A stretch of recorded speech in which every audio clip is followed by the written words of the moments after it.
Aurel bongkar sifat asli Anang Hermansyah usai sang ayah banjir hujatan. Aurel Hermansyah membongkar sifat asli Anang Hermansyah setelah ayahnya dihujat.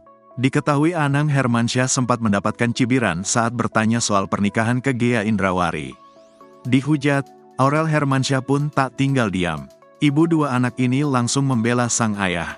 Aurel menyebut Anang Hermansyah sebenarnya memiliki niat baik di balik pertanyaan soal pernikahannya pada Ghea Indrawari yang menduga ayahnya tak ingin Ghea mengikuti jejaknya yang menikah di usia tua.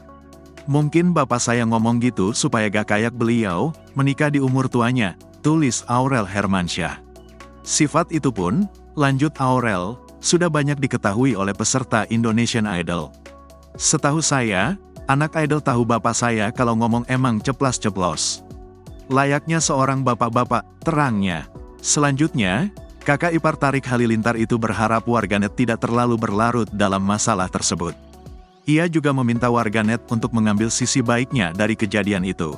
Atas kejadian tidak mengenakan hal tersebut, Ashanty mengaku sudah menegur keras sang suami Anang Hermansyah dan tim podcastnya.